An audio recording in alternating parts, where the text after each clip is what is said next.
황노인의 이마에 맺힌 땀방울이 턱끝을 타고 흙바닥으로 뚝 떨어졌습니다. 그의 곁에는 평생을 함께한 늙은 소 누리가 거친 숨을 몰아쉬며 서 있었습니다.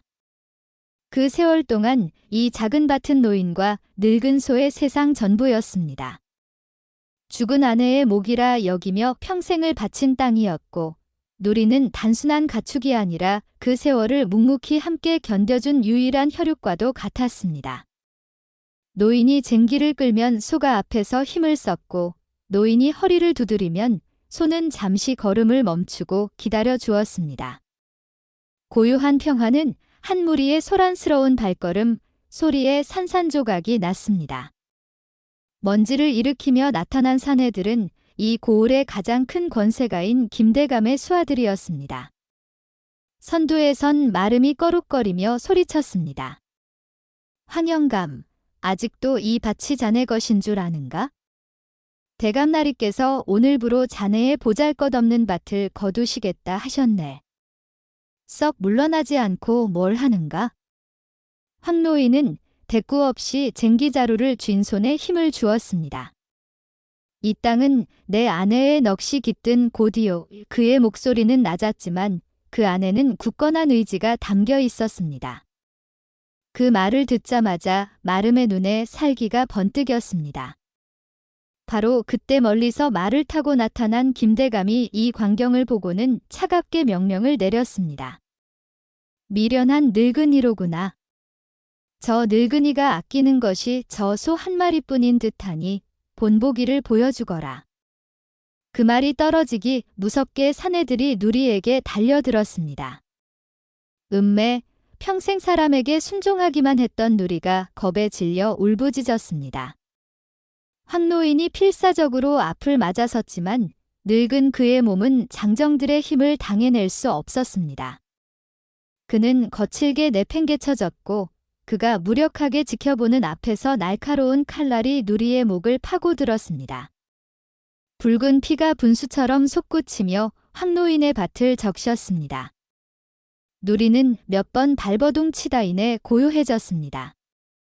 김대감은 말 위에서 그 광경을 만족스럽게 내려다보며 껄껄 웃었습니다. 이 늙은 소의 죽음처럼 이놈도 곧 그리 되겠느냐. 그는 부하들에게 명하여 잘려나간 누리의 굵은 뿔 하나를 가져오게 했습니다. 그리고는 그것을 흙바닥에 쓰러져 있는 황노인의 발치에 경멸하듯 툭 던졌습니다. 이놈에게는 이것 하나면 족하겠지? 평생 아끼던 친구의 유품이니 잘 간수하도록 하거라. 해는 완전히 넘어가고 어둠이 내린 바되는 차갑게 식어가는 누리의 몸과 그 옆에 미동도 없이 앉아있는 황노인, 그리고 그의 손에 들린 피 묻은 뿔만이 남아 있었습니다. 황노인은 얼마나 오랫동안 그 자리에 앉아 있었는지 모릅니다. 다리 중천에 떠올라 차가운 빛을 쏟아낼 때쯤에야 그는 비로소 몸을 일으켰습니다. 그의 걸음은 비틀거렸지만 땅을 짚고 일어서는 동작에는 이전에는 볼 수 없었던 강철 같은 단호함이 서려 있었습니다. 그는 누리의 시신을 어루만지지도 땅을 치며 통곡하지도 않았습니다. 그저 자신의 손에 들린 아직 온기가 가시지 않은 누리의 뿔을 말없이 내려다볼 뿐이었습니다. 뿔 끝에 맺힌 핏방울이 달빛을 받아 건붉게 빛났습니다. 그는 그것을 조심스럽게 품에 품고 자신의 초라한 오두막으로 향했습니다. 삐걱거리는 문을 열고 들어간 오두막은 칠흑 같은 어둠에 잠겨 있었습니다. 노인은 등잔에 불을 켜는 대신 곧장 방구석으로 향했습니다. 그곳에는 수십 년 동안 한 번도 열어본 적 없는 낡은 괴짝 하나가 먼지를 뒤집어 쓴 채 놓여 있었습니다. 젊은 시절 그가 피린내 사냥꾼의 삶을 청산하며 스스로를 봉인해 두었던 과거의 무덤이었지요. 미걱하고 무거운 뚜껑이 열리자 묵은 나무 냄새와 함께 서늘한 소의 냄새, 그리고 오래된 가죽 냄새가 훅 끼쳐왔습니다. 괴짝 안에는 정갈하게 손질된 사냥 도구들이 잠들어 있었습니다. 먼저 그의 손에 잡힌 것은 사람 팔뚝만 한 굵기의 각궁이었습니다. 물소 뿔과 소의 힘줄, 그리고 참나무를 교묘하게 이어붙여 만든 이 활은 한때 날아가는 새의 눈을 꿰뚫고 달리는 호랑이의 숨을 끊었던 무시무시한 흉기였지요. 노인의 손가락이 익숙하게 활대를 쓸어내자 수십 년간 잠자던 근육들이 그 감각을 기억해내는 듯 미세하게 떨렸습니다.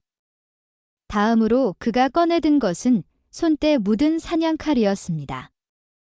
칼집에서 뽑아낸 칼날은 세월이 무색하게도 여전히 서슬퍼렇게 빛을 뿜어내고 있었습니다. 이 칼로 그는 수많은 짐승의 가죽을 벗기고 뼈를 발라냈지요. 마지막으로 그는 화살통에서 잘 벼려진 화살 몇 개를 꺼내 그 촉을 손가락으로 가만히 쓸어보았습니다. 모든 것을 확인한 그는 품에서 누리의 뿔을 꺼내 그 앞에 조용히 내려놓았습니다. 그리고는 괴짝 안에 고이 간직해 두었던 작은 숫돌과 기름을 꺼내 밤새도록 활을 매만지고 칼날을 갈기 시작했습니다. 석꺽, 석꺽. 날이 밝아올 무렵 그의 눈빛은 더 이상 슬픔과 체념에 젖은 농부의 그것이 아니었습니다. 먹잇감의 숨통을 끊기 직전에 차갑고 고요한 맹수의 눈빛으로 변해 있었습니다. 복수의 첫 번째 화살은 김대감의 심장을 직접 겨누지 않았습니다. 황노인은 진정한 사냥꾼이었습니다. 사냥꾼은 먹잇감을 단숨에 죽이는 법이 거의 없지요. 서서히 공포심을 심어주고 희망을 꺾고 마침내 스스로 무너지게 만드는 것이야말로 가장 잔인하고 완벽한 사냥이었으니까요. 황노인은 김대감에게서 가장 소중한 것들을 하나씩 아주 조용히 빼앗기로 결심했습니다. 그 시작은 김대감이 권세의 상징처럼 여기며 애지중지하던 사냥매 천풍이었습니다.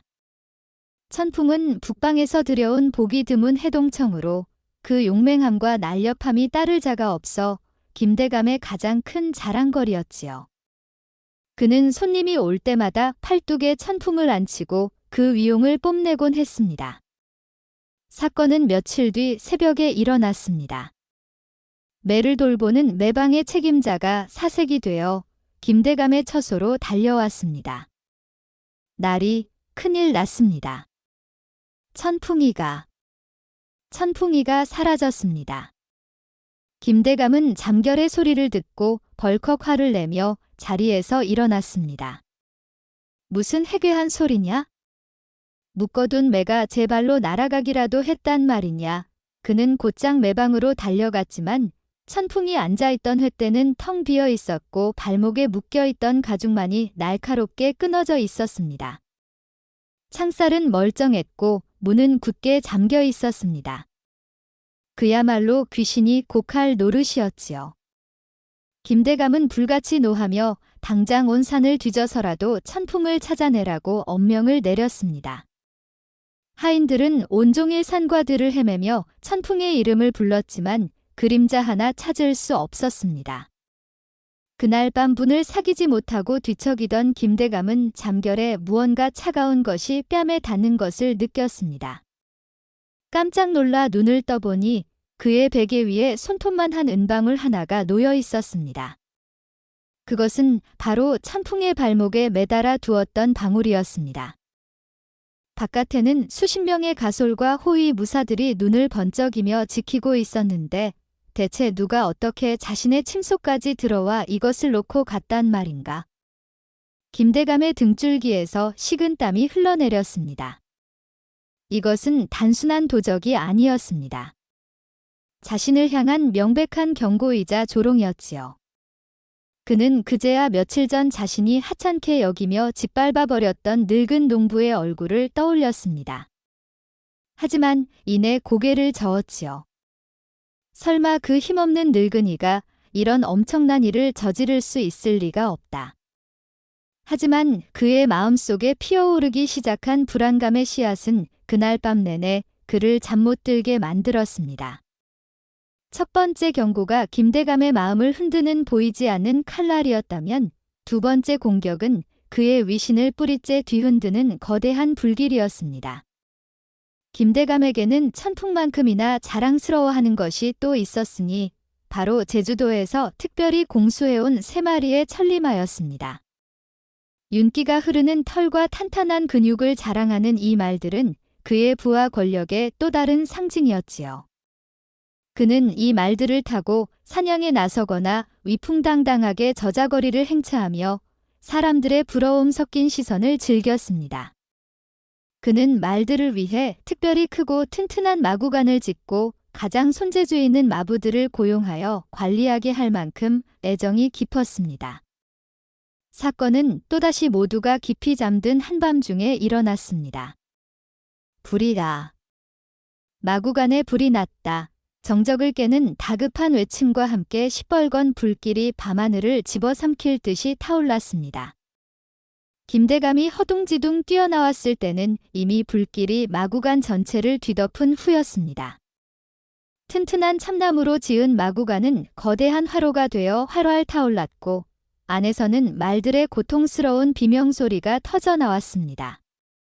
하인들이 물동이를 날라 필사적으로 불을 끄려 했지만 역부족이었지요. 불길은 어찌나 거센지 마른 장작에 기름이라도 부은 듯 했습니다. 한참의 사투 끝에 겨우 불길이 잡혔을 때 마구간은 숲더미처럼 변해 있었고 김대감이 자랑하던 천리마 3마리는 모두 그을린 채로 쓰러져 있었습니다. 김대감은 망연자실하여 그 자리에 주저앉았습니다. 그런데 폐허를 살피던 마부 하나가 무언가를 발견하고는 겁에 질린 목소리로 외쳤습니다. 나리, 이것 좀 보십시오. 그가 가리키는 곳에는 아직 타지 않고 남아있던 마구간의 흙바닥에 기이한 문양이 찍혀 있었습니다. 그것은 마치 소의 발자국을 닮은 모양이었는데 뜨겁게 달군 인두로 지진 것처럼 선명한 낙인이었습니다. 그 순간 마구간에 모여있던 모든 사람들의 머릿속에 한 가지 생각이 성광처럼 스쳐 지나갔습니다.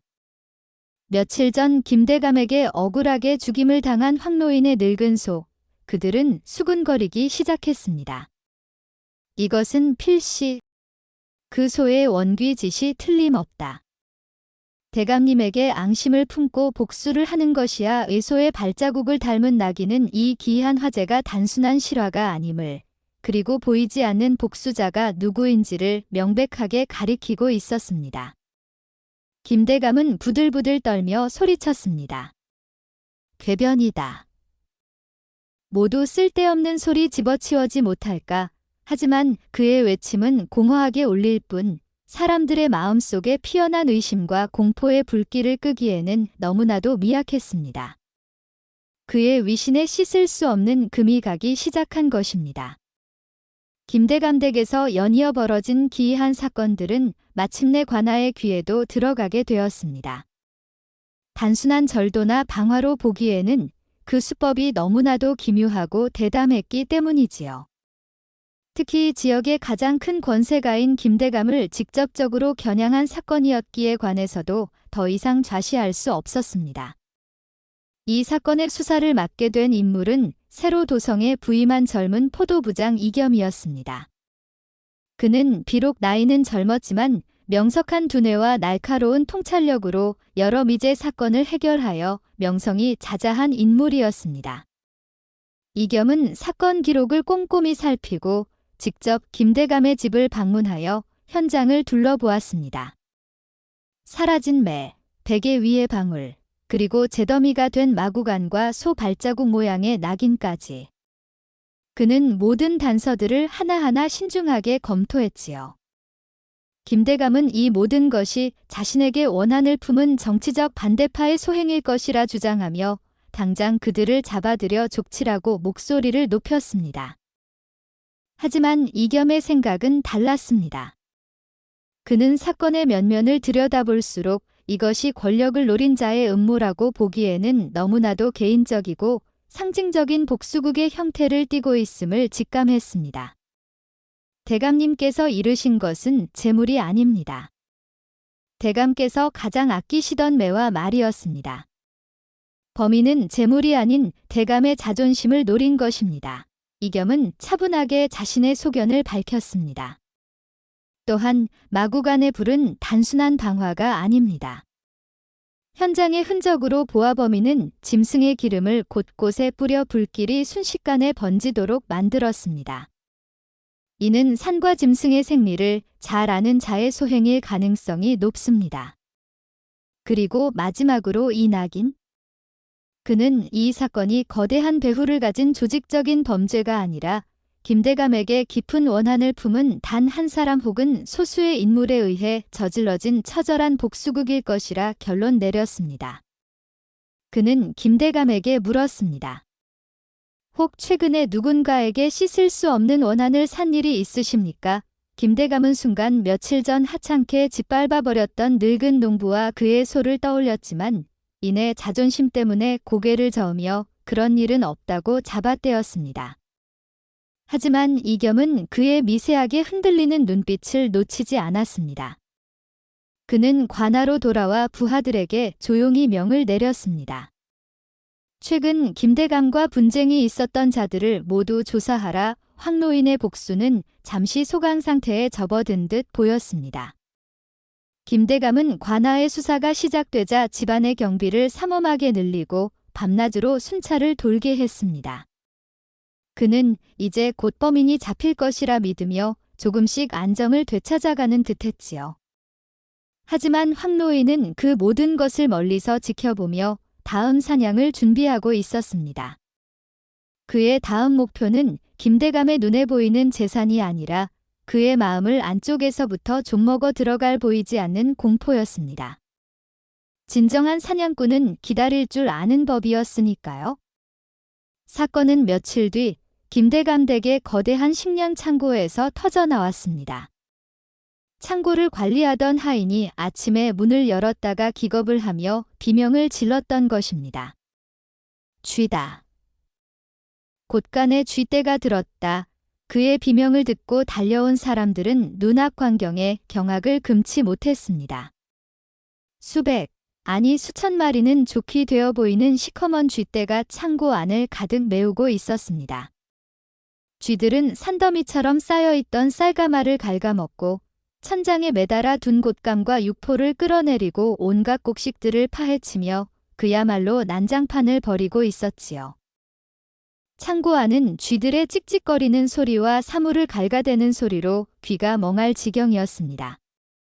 하인들이 몽둥이를 들고 쥐들을 쫓아내려 했지만 그 수가 너무나도 많아 역부족이었습니다. 오히려 쥐들은 사람을 두려워하지 않고 맹렬하게 달려들기까지 했습니다. 결국 해가 질 때까지 사투를 벌인 끝에 겨우 쥐떼를 몰아냈지만 창고는 그야말로 폐허가 되어 있었습니다. 겨울에 먹을 식량의 절반 이상이 쥐들의 배설물과 오물로 뒤범벅이 되어 먹을 수 없게 되었지요. 김대감은 망연자실하여 주저앉았습니다. 대체 이 많은 쥐떼가 어디서 어떻게 하룻밤 사이에 나타났단 말인가? 물론 이 모든 것은 황노인의 치밀한 계획이었습니다. 그는 며칠 동안 김대감의 저택 주변 산을 꼼꼼히 뒤지며 쥐들이 좋아하는 먹이를 미끼로 놓아 그들의 이동 경로를 파악했습니다. 그리고는 수십 개의 덫을 이용해 살아있는 쥐들을 생포했지요. 사건이 벌어지기 전날 밤, 그는 사로잡은 쥐들을 자루에 담아 쥐들만이 아는 새길과 개구멍을 통해 창고 안으로 몰래 들여보냈던 것입니다. 산과 짐승의 생리를 꿰뚫고 있는 그에게는 그리 어려운 일이 아니었습니다. 이 사건은 김대감에게 엄청난 재산상의 손실과 함께 설명할 수 없는 초자연적인 공포를 안겨주었습니다. 이제 그의 집안 사람들은 이것은 필시 사람의 짓이 아니다. 원한 맺힌 속이신이 온갖 유물들을 부려 대감댁을 망하게 하려는 것이다 라며 공공연히 수군거리기 시작했습니다. 김대감은 밤마다 헛것을 보고 쥐들이 천장을 기어다니는 환청에 시달리며 서서히 미쳐가기 시작했습니다. 한 사람의 입에서 시작된 말은 10사람의 귀로 들어가고 100사람의 입을 거치며 걷잡을 수 없는 생명력을 얻게 되는 법입니다. 김대감 댁에서 벌어진 일련의 기이한 사건들은 저자거리 안팎의 입방아를 통해 주막의 술꾼들의 허풍을 통해 온 고을로 빠르게 퍼져나갔습니다. 처음에는 그저 흥미로운 가십거리에 불과했던 이야기는 사람들의 상상력과 버무려지며 점차 하나의 정설처럼 굳어지기 시작했지요. 그 소문의 핵심은 바로 소 귀신의 복수였습니다. 들었는가? 김대감댁 마구간에 불난 날 시커먼 소의 형상을 한 귀신이 지붕 위에서 불타는 마구간을 내려다보고 있었다지 뭔가. 그뿐만이 아닐세. 곡간을 망쳐 놓은 쥐떼는 그 소 귀신이 부리는 요물들이라더군. 대감이 평소에 워낙 악행을 많이 저질렀으니 하늘이 노하여 짐승의 몸을 빌려벌을 내리는 것이야 사람들은 저마다 살을 붙여가며 이야기를 부풀렸습니다. 평소 김대감의 탐욕과 오만함에 시달려왔던 백성들에게 이 소문은 일종의 통쾌한 복수극처럼 받아들여졌습니다. 그들은 대놓고 말하지는 못했지만 보이지 않는 복수자를 은근히 응원하고 있었지요. 김대감의 권세가 강할 때는 감히 고개도 들지 못했던 사람들이 이제는 뒤에서 그를 조롱하고 손가락질하기 시작했습니다. 그가 저자거리에 행차라도 하면 사람들은 슬금슬금 피하거나 의미심장한 눈빛으로 수군거렸습니다. 이 소문은 김대감의 귀에도 당연히 들어갔습니다. 그는 길거리를 날뛰며 당장 헛소문을 퍼뜨리는 자들을 잡아들여 곤장을 치라고 명했지만 한번 퍼지기 시작한 소문을 막을 수는 없었습니다. 눈에 보이는 재산의 손실보다 더 무서운 것은 바로 이처럼 눈에 보이지 않는 위신의 추락이었습니다. 백성들의 존경과 두려움을 먹고 자라는 것이 권세의 본질인데 이제 사람들은 그를 두려워하기는커녕 조롱의 대상으로 삼고 있었으니까요. 황노인은 이 모든 것을 자신의 오두막에서 조용히 전해 들었습니다. 그는 칼이나 활을 쓰지 않고도 사람의 임이라는 가장 무서운 무기를 이용해 김대감의 성을 안에서부터 무너뜨리고 있었던 것입니다. 복수는 차갑게 식혀야 그 맛이 깊어지는 법오 황노인은 아직 김대감의 숨통을 끊을 때가 아니라고 판단했습니다. 그는 그저 묵묵히 다음 사냥을 위해 칼날을 갈고 있을 뿐이었습니다. 저자거리에 파다하게 퍼진 소 귀신의 복수 소문은 포도부장 이겸의 수사에도 새로운 방향을 제시해 주었습니다. 그는 처음부터 이 사건이 김대감을 향한 개인적인 원한에서 비롯되었을 것이라 짐작하고 있었지요. 소문은 그의 심증을 더욱 굳혀주었습니다. 그는 부하들을 시켜 소문이 근원지를 역으로 추적하는 한편 최근 김대감에게 소를 잃은 자가 누구인지를 집중적으로 탐문하기 시작했습니다. 그리고 얼마 지나지 않아 그의 수사망에 한 명의 인물이 뚜렷하게 떠올랐습니다. 바로 외딴 산비탈에 사는 황노인이었습니다. 이겸이 보고받은 바에 따르면 황노인은 며칠 전 김대감에게 평생을 함께한 늙은 소를 잃고 밭까지 빼앗겼다고 했습니다. 또한 그는 젊은 시절 인근에서 가장 이름난 사냥꾼이었다는 사실도 함께 밝혀졌지요. 사냥꾼이라 이겸은 무릎을 쳤습니다. 모든 조각들이 하나로 맞춰지는 듯한 기분이었습니다. 짐승의 기름을 이용한 방화, 산의 쥐들을 다루는 능력, 그리고 흔적도 없이 목표물에 접근하는 대담한 수법까지. 이 모든 것은 평범한 농부나 도적이 아니라 산과 짐승의 생리를 손바닥처럼 꿰뚫고 있는 노련한 사냥꾼만이 할 수 있는 일이었습니다. 마구간에 남겨진 소 발자국 모양의 낙이는 범인이 바로 소를 잃은 사냥꾼 자신임을 드러내는 서명과도 같았던 것입니다. 황노인. 그가 틀림없다 이겸은 확신했습니다. 그는 즉시 몇몇 정의 포졸들을 이끌고 황노인이 살고 있다는 산비탈의 오두막으로 향했습니다. 그는 부하들에게 절대 경거망동하지 말고 자신이 신호를 주기 전까지는 오두막을 포위하고 조용히 대기하라고 명했습니다. 가파른 산길을 한참 올라가자 마침내 낡고 초라한 오두막 한 채가 모습을 드러냈습니다. 금방이라도 쓰러질 듯한 오두막은 깊은 침묵에 잠겨 있었습니다. 굴뚝에서는 연기가 피어오르지 않았고 인기척 또한 전혀 느껴지지 않았지요.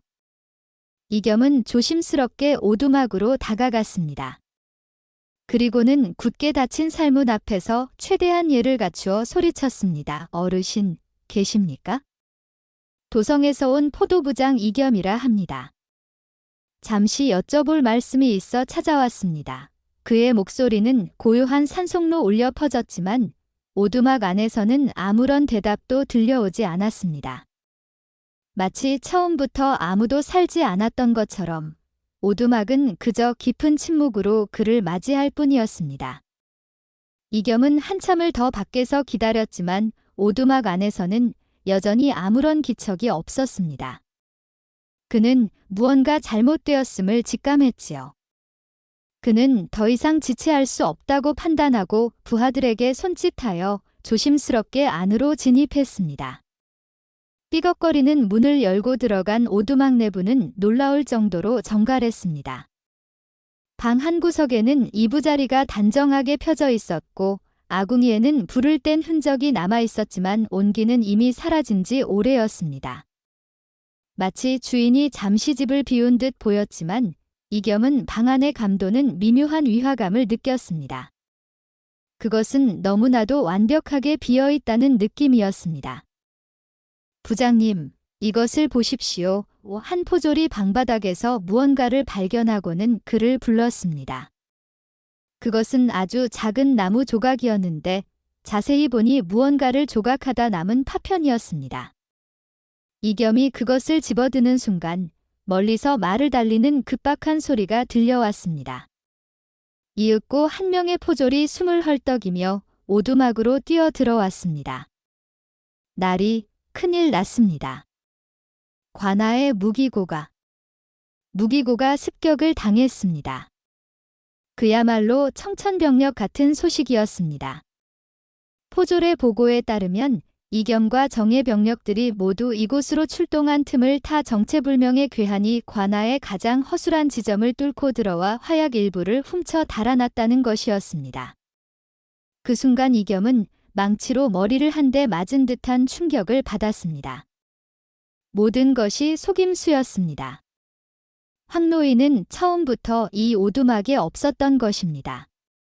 그는 이겸이 자신을 찾아올 것을 미리 예측하고 일부러 집을 비워 수사병력을 이곳으로 유인했던 것입니다. 그리고는 관아의 방비가 가장 허술해진 틈을 타 자신의 다음 계획에 필요한 화약을 유유히 훔쳐간 것이지요. 방바닥에 떨어져 있던 나무 조각은 아마도 황노인이 더들 만들다 남긴 흔적일 터였습니다. 그는 이의 동선을 손바닥처럼 읽고 있었던 것입니다. 당했다. 이겸은 나지막이 탄식했습니다. 그는 자신이 한 수 아래의 범죄자가 아니라 자신보다 몇 수 앞을 내다보는 노련한 사냥꾼을 상대하고 있음을 뼈저리게 깨달았습니다. 상대는 자신의 덫에 걸려들기는커녕 오히려 자신의 덫을 역이용하여 원하는 것을 얻어냈습니다. 그는 자신이 쳐놓은 그물에 자신이 걸려든 꼴이었습니다. 화약을 손에 넣은 황노인은 이제 복수의 다음 단계를 준비하기 시작했습니다. 지금까지의 공격이 김대감의 자존심과 위신을 무너뜨리는 심리전이었다면 이제부터는 그의 권력을 지탱하는 실질적인 기반을 파괴할 차례였습니다. 황노인은 김대감의 재산에는 그다지 관심이 없었습니다. 돈이나 곡식은 다시 모으면 그만이지만 권력의 기반을 이루는 신뢰와 비밀은 한번 무너지면 다시 세우기 어려운 법이지요. 그는 김대감의 가장 아픈 곳, 가장 치명적인 약점을 정확히 파고들기로 결심했습니다. 김대감의 권력은 단순히 그의 재산에서만 나오는 것이 아니었습니다. 그의 힘의 진짜 원천은 그가 수십 년간 중앙의 고관 대작들과 비밀리에 주고받은 뇌물과 비리의 기록들이었습니다.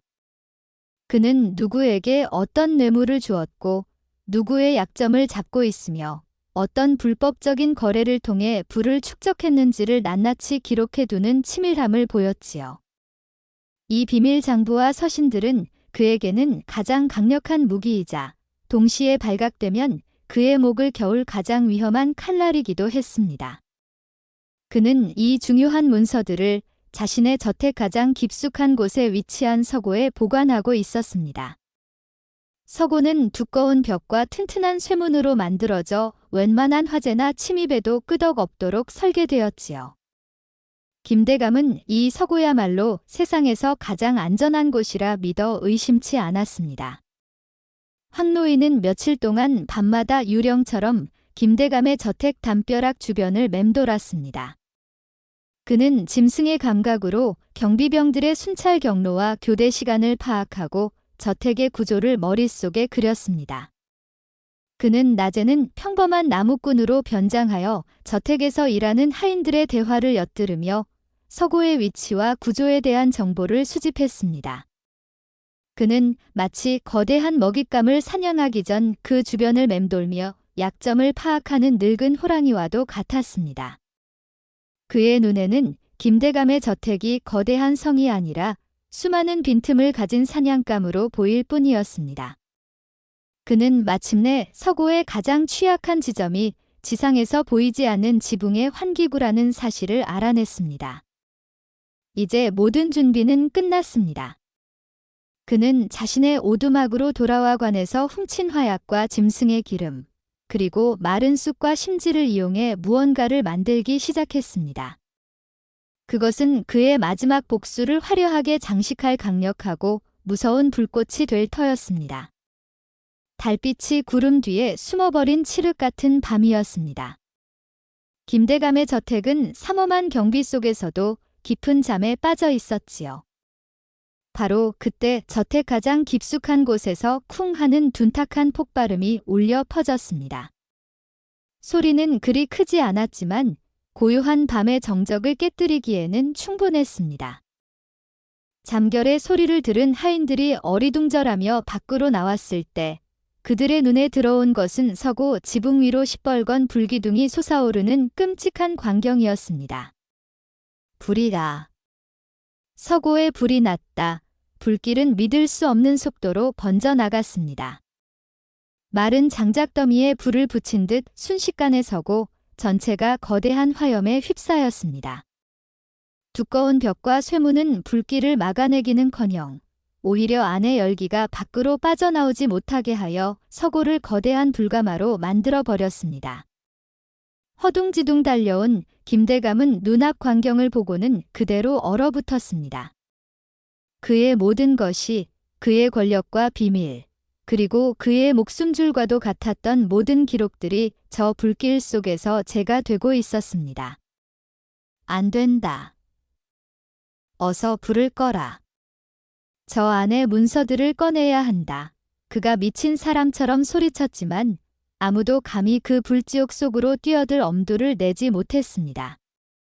이 모든 것은 물론 황노인의 작품이었습니다. 그는 밤의 어둠을 틈타 유령처럼 담을 넘고 지붕 위로 올라가 미리 파악해 둔 환기구를 통해 자신이 만든 급조 폭발물을 서고 안으로 떨어뜨렸던 것입니다. 관아에서 훔친 화약을 짐승의 기름과 섞어 위력을 극대화하고 마른 쑥으로 불이 옮겨붙기 쉽게 만든 그의 폭발물은 종이와 나무로 가득한 서고 내부를 순식간에 불바다로 만들기에 충분했습니다. 그는 멀리서 자신의 작품이 만들어낸 거대한 불꽃을 말없이 지켜보았습니다. 저 불길은 단순히 서고 하나를 태우는 것이 아니었습니다. 그것은 김대감의 탐욕스러운 과거와 그가 쌓아 올린 부패한 권력의 탑을 송두리째 불태우는 심판의 불길이었습니다. 날이 밝았을 때 서고는 검은 뼈대만 앙상하게 남은 채 주저앉아 있었습니다. 그 많던 서책과 문서들은 모두 한 줌의 재로 변해버렸지요. 김대감은 재더미 속을 맨손으로 파헤치며 절규했습니다. 그는 모든 것을 잃었습니다. 이제 그는 중앙의 고관들을 협박할 무기도 자신의 비리를 증명할 기록도 모두 잃어버린 이빨 빠진 호랑이 신세가 되어버렸습니다. 그의 몰락은 이제 시간 문제였습니다. 황노인의 복수는 이제 막바지를 향해 치닫고 있었습니다. 그는 가장 큰 기둥을 무너뜨렸고 이제 남은 것은 김대감의 숨통을 끊는 일뿐이었습니다. 서고 화재 사건은 포도부장 이겸에게 더 큰 확신과 함께 깊은 무력감을 안겨주었습니다. 그는 범인이 황노인이라는 것을 거의 확신했지만 그에게는 물증이 없었습니다. 황노인은 마치 연기처럼 움직이며 자신의 뒤에 아주 작은 흔적조차 남기지 않았습니다. 오히려 관아의 무기고를 털리는 등 그의 노련한 짓에 계속해서 허를 찔리고 있었지요. 이겸은 이대로 가다가는 더 큰 희생이 생길 수도 있겠다고 판단했습니다. 그는 더 이상 황노인의 뒤를 쫓는 것만으로는 그를 잡을 수 없다고 결론 내렸습니다. 더들 놓아야 했습니다. 늙은 사냥꾼을 잡기 위해서는 그보다 더 교묘하고 거대한 덫이 필요했지요. 이겸은 며칠 동안 밤을 새워가며 황노인의 심리를 분석했습니다. 그는 무엇을 원하는가? 그의 최종 목표는 무엇일까? 황노인은 김대감의 재산에는 관심이 없었습니다. 그의 모든 공격은 김대감의 자존심과 권력을 겨냥하고 있었지요. 그렇다면 아직 김대감에게 남아있는 것들 중에서 황노인이 반드시 파괴하고 싶어 할 만한 상징적인 무언가를 미끼로 던져야 했습니다. 이겸은 김대감에게 남은 재산 목록을 뒤졌습니다. 그리고 마침내 그의 눈에 한 가지가 들어왔습니다. 그것은 바로 수십 년간 정성 들여 가꾼 거대한 인삼밭이었습니다. 그 인삼밭은 단순한 밭이 아니었습니다. 그곳에서 나는 최상급의 인삼들은 모두 임금님께 진상되거나 중앙의 고관들에게 뇌물로 바쳐지는 김대감의 권력을 유지하는 또 다른 중요한 자원이자 상징이었습니다.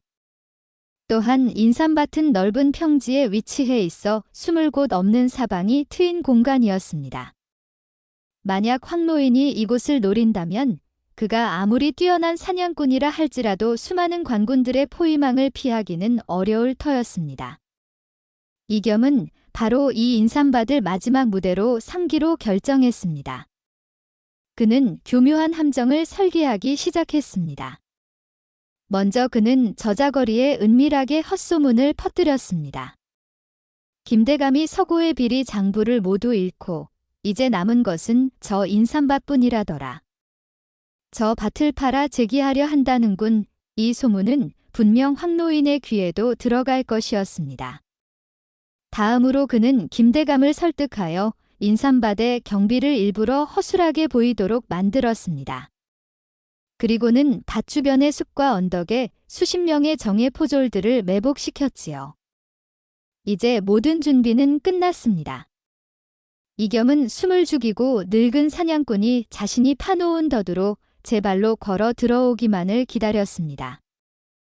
팽팽한 긴장감이 인삼밭 주변을 감돌기 시작했습니다. 이겸이 파놓은 덫은 치밀하고 교묘했습니다. 평범한 범죄자였다면 의심 없이 그 덫에 걸려들었을지도 모릅니다. 하지만 그의 상대는 평생을 산과들에서 짐승의 속임수와 싸워온 늙은 사냥꾼 황노인이었습니다. 저자거리에 퍼진 소문은 황노인의 귀에도 당연히 들어왔지요. 하지만 그는 그 소문을 듣고 섣불리 움직이지 않았습니다. 오히려 그는 자신의 오두막에 앉아 바람에 실린 냄새를 맡고 밤하늘의 별을 보며 무언가를 읽어내려 애썼습니다. 그의 감각은 이 모든 상황이 너무나도 인위적이고 부자연스럽다고 말해주고 있었습니다. 김대감의 마지막 자존심이 인삼밭이라고? 그럴 리가 없다. 그 교활한 자에게는 보이지 않는 곳에 숨겨둔 재산이 더 있을 터. 이것은 나를 유인하기 위한 미끼다. 황노인은 이겸의 의도를 정확히 간파했습니다. 그는 젊은 포도부장이 자신을 잡기 위해 거대한 그물을 쳐 놓았음을 직감했지요. 그는 웃었습니다. 하지만 그것은 조롱이나 비웃음이 아니었습니다. 마침내 자신과 대등하게 싸울 만한 상대를 만났다는 늙은 사냥꾼의 희열에 가까운 미소였습니다. 그는 이에 덫을 피할 생각이 없었습니다. 오히려 그는 그 덫을 역이용하여 자신의 마지막 사냥을 완성할 완벽한 무대로 만들기로 결심했습니다. 황노인은 며칠 동안 인삼밭 주변을 조용히 정찰했습니다. 그는 이에 눈을 피해 짐승들만이 아는 세기를 통해 움직이며 관군들이 매복한 위치와 규모를 모두 파악했지요. 그는 이들이 자신을 기다리고 있을 넓은 평지가 아니라 그 뒤에 위치한 좁고 안개 짙은 협곡과 깎아지른 듯한 절벽에 주목했습니다. 그곳이야말로 김대감과 관군들을 모두 끌어들여 자신의 사냥 기술을 극대화할 수 있는 최적의 장소였습니다. 그는 먼저 협곡 곳곳에 교묘한 함정들을 설치하기 시작했습니다. 발을 헛디디면 그대로 굴러 떨어지게 만드는 위장 구덩이, 건드리면 통나무가 굴러 떨어지는 덫, 그리고 짙은 안개 속에서 방향 감각을 잃게 만드는 교란 장치까지. 그는 수십 년간의 사냥 경험을 총동원하여 협곡 전체를 거대한 사냥터로 만들었습니다. 덫을 놓는 자와 덫을 역이용하려는 자, 두 사람의 보이지 않는 지략 싸움은 이제 절정을 향해 치닫고 있었습니다. 이겸이 쳐놓은 그물이 며칠째 아무런 움직임 없이 팽팽하게 유지되고 있을 무렵이었습니다. 황노인은 마침내 자신의 마지막 미끼를 던졌습니다. 그것은 저자거리의 어린아이를 통해 김대감에게 비밀리에 전달된 한 통의 밀서였지요. 밀서에는 거친 필체로 이렇게 쓰여 있었습니다. 김대감에게 고한다. 나는 그대의 불타버린 서고에 무엇이 있었는지 모두 알고 있는 자다. 그대의 모든 비리가 적힌 장부의 원본이 내 손에 있다. 내일 밤 보름달이 중천에 떴을 때 인삼밭 뒤편 절벽에서 나를 만나라. 만약 관에 알리거나 단 한 명의 부하라도 데리고 온다면 이 장부는 곧장 도성으로 보내질 것이다. 그대의 목숨은 그대 혼자의 발걸음에 달려 있다. 밀서를 받아든 김대감의 손은 사시나무처럼 떨렸습니다. 불타버린 줄 알았던 자신의 약점이 여전히 다른 누군가의 손에 남아있다는 사실은 그에게 사형 선고나 다름없었습니다. 그는 극심한 불안과 공포에 휩싸였습니다. 이겸에게 이 사실을 알리고 도움을 청가도 생각했지만 밀서의 경고가 그의 발목을 잡았습니다. 만약 이겸마저 자신을 배신하고 장부를 가로챈다면? 그는 아무도 믿을 수 없었습니다. 결국 그의 탐욕과 의심은 스스로를 구렁텅이로 몰아넣는 최악의 선택을 하게 만들었습니다. 그는 이 사실을 아무에게도 알리지 않고 혼자서 약속 장소에 나가 장부를 되찾거나 혹은 상대를 제거해야겠다고 결심했습니다. 그는 자신의 무술 실력을 믿었고 만약을 대비해 품 안에 날카로운 비수를 숨겼습니다.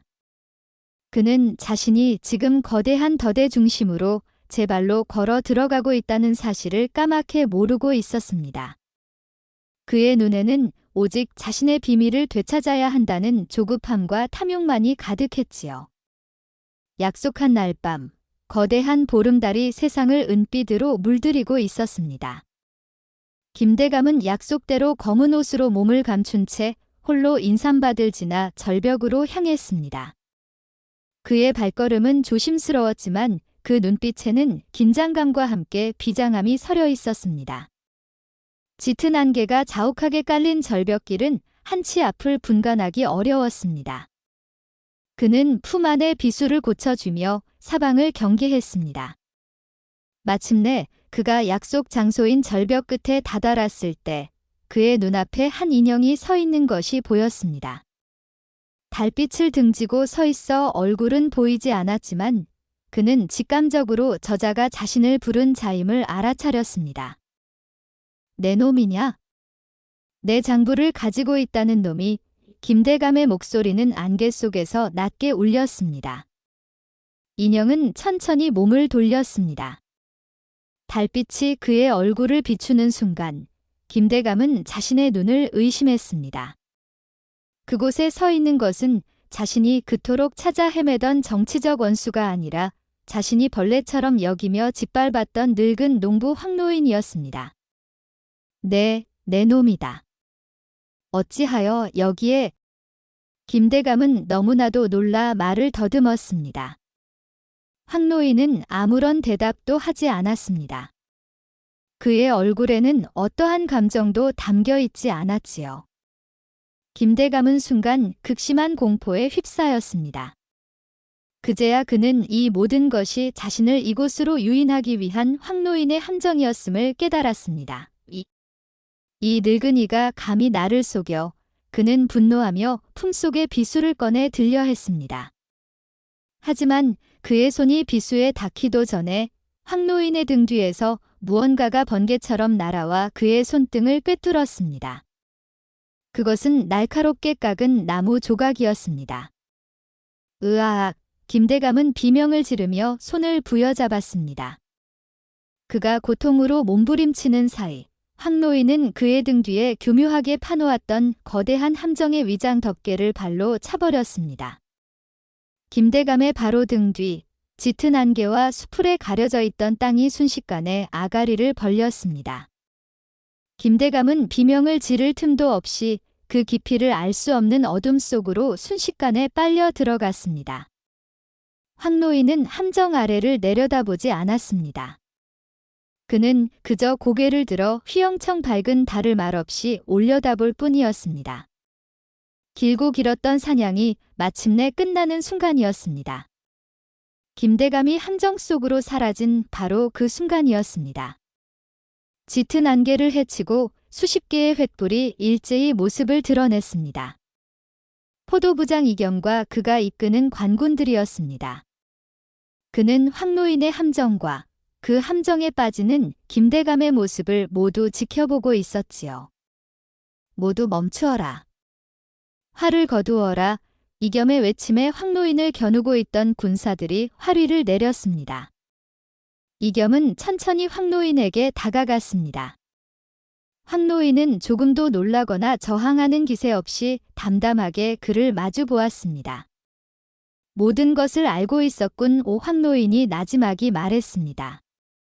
어르신이야말로 제가 이곳에 올 것을 알고 계셨겠지요. 이겸이 차분하게 대답했습니다. 두 사람 사이에는 잠시 침묵이 흘렀습니다.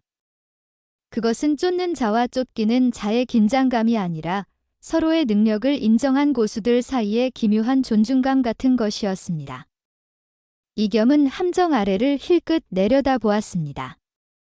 깊은 어둠 속에서 김대감의 신음소리가 희미하게 들려왔습니다. 다행히 목숨은 붙어있는 듯 했습니다. 어르신, 이제 모든 것이 끝났습니다. 어르신의 복수는 여기서 끝내셔야 합니다. 이겸이 설득하듯 말했습니다. 그 말에 황노인은 품속에서 무언가를 천천히 꺼내 들었습니다. 그것은 달고 달아 반질반질해진 늙은 소의 뿔이었습니다. 그는 그것을 이겸에게 보여주며 처음으로 자신의 이야기를 시작했습니다. 이 뿔의 주인을 기억하는가? 황노인의 목소리는 낮고 메말라 있었지만 그 안에는 한평생의 슬픔과 분노가 담겨 있었습니다. 이것은 내 아내의 넋이었고 내 아들의 그림자였으며 내 유일한 혈육이었던 누리의 것이네. 저 자는 나의 세상을 모두 빼앗아 갔어. 나는 저 자에게서 내 세상을 되찾았을 뿐이네. 그의 말에 이겸은 더 이상 아무 말도 할 수 없었습니다. 황노인은 말을 마친 뒤 손에 들고 있던 낡은 활을 조용히 땅에 내려놓았습니다. 그것은 그의 항복 선언이자 자신의 모든 것을 받아들이겠다는 무언의 표시였습니다. 공포에 질려 함정 아래에서 살려달라고 외치는 김대감의 비명소리와 그런 광경을 무심히 내려다보는 황노인의 모습, 그리고 그 사이에서 고뇌하는 젊은 포도부장의 모습이 밝은 달빛 아래 기묘한 그림처럼 펼쳐지고 있었습니다. 함정 아래에서 울려 퍼지는 김대감의 애처로운 비명소리는 그의 과거 행적을 아는 관군들의 마음을 조금도 움직이지 못했습니다. 오히려 그들은 고소하다는 듯 차가운 눈으로 어둠 속을 내려다볼 뿐이었지요. 이겸은 잠시 눈을 감고 깊은 생각에 잠겼습니다. 그는 이제 선택을 해야만 했습니다. 법의 이름으로 상처 입은 악인을 구하고 의로운 복수자를 벌할 것인가? 아니면 법 이전에 존재하는 인간의 도리를 따라 악인의 몰락을 묵인하고 복수자의 처절한 마무리를 지켜볼 것인가? 그의 어깨에 법의 무게와 인간의 무게가 동시에 얹어 있었습니다. 잠시 후 그는 눈을 떴습니다. 함정에 빠진 죄인을 끌어올려라. 그는 여기서 죽게 둘 것이 아니라 관하로 압송하여 국법에 따라 정식으로 심판받게 해야 한다. 그의 명령에 몇몇 포졸들이 밧줄을 던져 함정 아래로 내려가기 시작했습니다. 김대감은 구원의 손길이 내려오자 기쁨과 안도의 눈물을 흘렸습니다.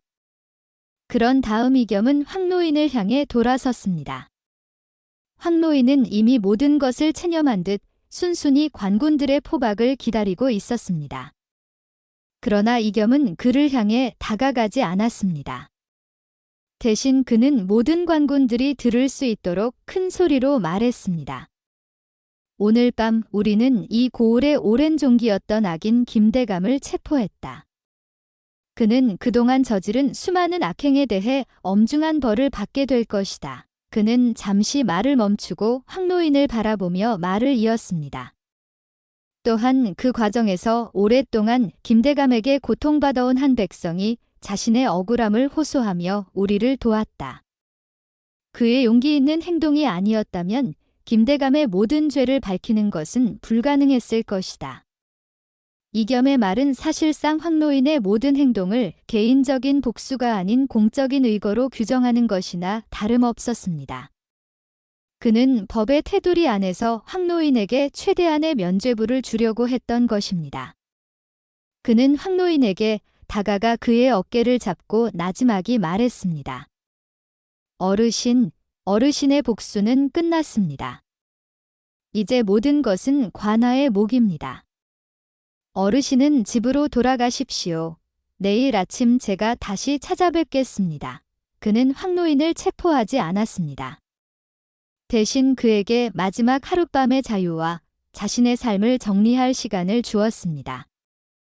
황노인은 아무 말 없이 이 젊은 관료의 깊은 뜻을 이해했다는 듯 고개를 한번 끄덕였습니다. 그리고는 어둠 속으로 자신이 왔던 길을 따라 조용히 사라졌습니다. 다음 날 아침, 관아는 발칵 뒤집혔습니다. 밤사이 이 지역 최고의 권세가였던 김대감이 죄인으로 압송되었다는 소식은 순식간에 온 고을로 퍼져나갔습니다. 사람들은 반신반의하며 관아 앞으로 몰려들었지요. 이겸은 지체하지 않고 곧바로 김대감에 대한 신문을 시작했습니다. 처음에는 혐의를 완강히 부인하던 김대감도 이겸이 제시하는 증거들과 백성들의 증언 앞에서 서서히 무너지기 시작했습니다. 내 놈이 황노인의 밭을 빼앗고 그의 소를 죽인 것을 모두가 보았다. 내 놈이 우리 딸을 첩으로 달라며 협박했던 것을 잊었느냐?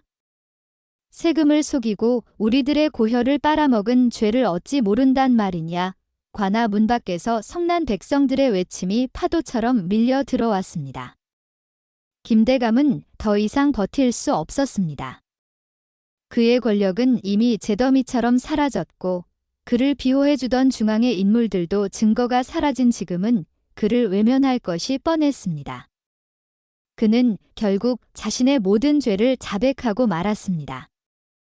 그의 자백을 통해 그동안 소문으로만 무성했던 그의 모든 악행들이 낱낱이 드러났습니다.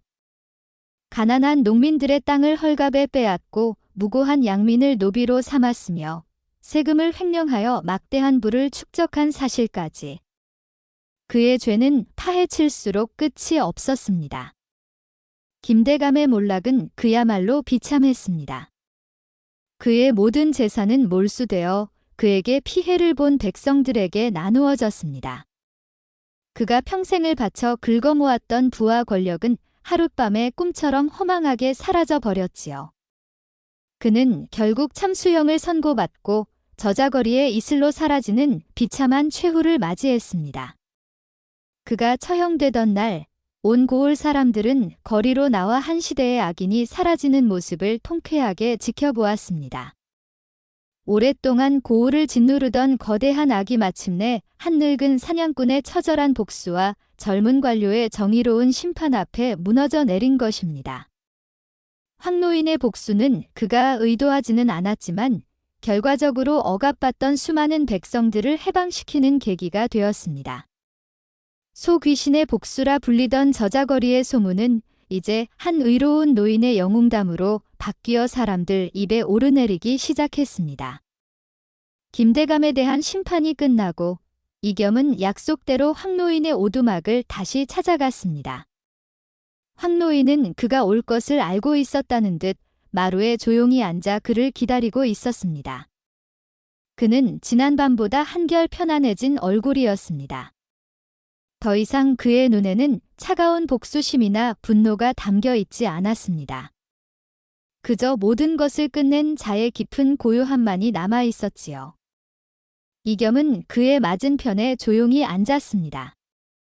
어르신, 이제 모든 것이 끝났습니다. 김대감은 국법에 따라 죄값을 치렀습니다. 이겸이 먼저 입을 열었습니다. 황노인은 아무 말 없이 고개만 끄덕였습니다. 그는 이겸이 왜 이곳에 다시 찾아왔는지 알고 있었습니다. 비록 김대감이 악인이었다 할지라도 그를 심판하는 과정에서 황노인이 저지른 방화와 폭력, 그리고 살인 미수 등은 국법으로 다스려야 할 엄연한 범죄였기 때문입니다. 황노인은 자신의 운명을 받아들일 준비가 되어 있었습니다. 저 또한 죄를 지었으니 마땅히 벌을 받아야겠지요. 황노인이 담담하게 말했습니다. 그는 순순히 일어나 포박을 받을 준비를 했습니다. 그러나 이겸은 그를 막았습니다. 어르신, 잠시만 앉아 계십시오. 이겸은 깊은 고뇌에 빠졌습니다. 그는 황노인을 관하로 데려가 정식으로 재판에 회부해야만 했습니다. 하지만 그의 마음속에서는 법의 엄격함과 한 인간의 처절했던 삶에 대한 연민이 계속해서 충돌하고 있었지요. 결국 이겸은 관하로 돌아가 이 사건에 대한 보고서를 작성했습니다. 그는 보고서에 황노인이 저지른 모든 범죄 사실을 숨김없이 기록했습니다. 하지만 보고서의 마지막에 그는 자신의 사적인 소견을 덧붙이는 것을 잊지 않았습니다. 죄는 미워하되 사람은 미워하지 말라 하였습니다. 황노인이 저지른 죄는 분명 크나 그가 그리할 수밖에 없었던 처절한 사정을 헤아려 주시어 부디 법이 허용하는 최대한의 선처를 베풀어 주시옵소서. 그의 진심이 담긴 보고서는 상부로 올라갔습니다. 며칠 뒤 황노인에 대한 최종 판결이 내려졌습니다. 이겸의 간곡한 청이 받아들여져 황노인은 사형을 면할 수 있었습니다. 대신 그는 머나먼 변방의 성곽을 쌓는 3년의 고된 노역형을 선고받았습니다. 그것은 그의 죄에 대한 대가였지만 동시에 새로운 삶의 기회를 주는 마지막 온정이기도 했습니다. 황노인은 그 판결을 듣고 아무런 불평 없이 묵묵히 받아들였습니다. 그는 이겸에게 깊이 고개를 숙여 감사를 표하고 묵묵히 노역을 떠날 채비를 시작했습니다. 3년이라는 세월이 화살처럼 지나갔습니다.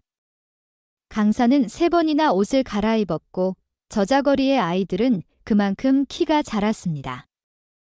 사람들의 기억 속에서 김대감의 이름도 황노인의 처절했던 복수극도 서서히 잊혀갈 무렵이었습니다.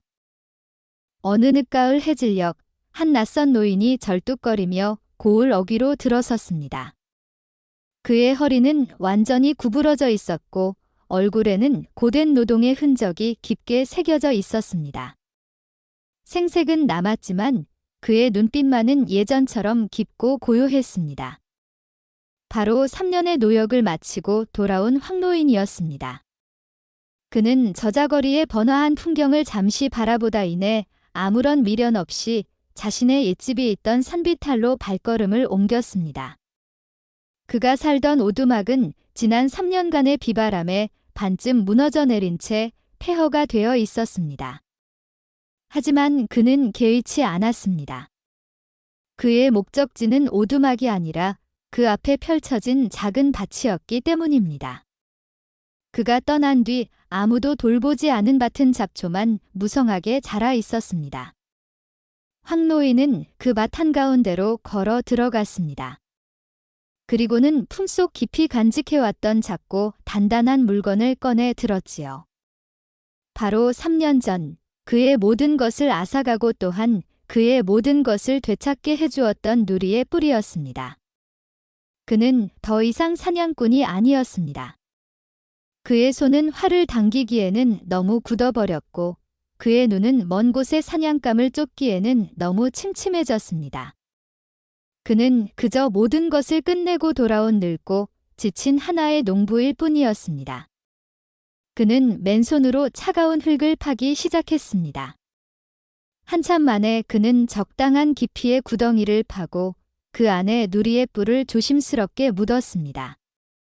자신의 분신과도 같았던 친구의 슬픔과 그리고 자신의 처절했던 복수심과 회한을 마침내 그들이 시작되었던 바로 그 땅으로 돌려보내는 엄숙한 의식이었습니다. 흙을 모두 덮고 그는 그 자리에 조용히 주저앉았습니다. 모든 것을 끝낸 그는 저 멀리 서산으로 넘어가는 붉은 해를 바라보며 아주 길고 깊은 숨을 내쉬었습니다. 이제 그의 영혼에도 마침내 평화가 찾아왔습니다.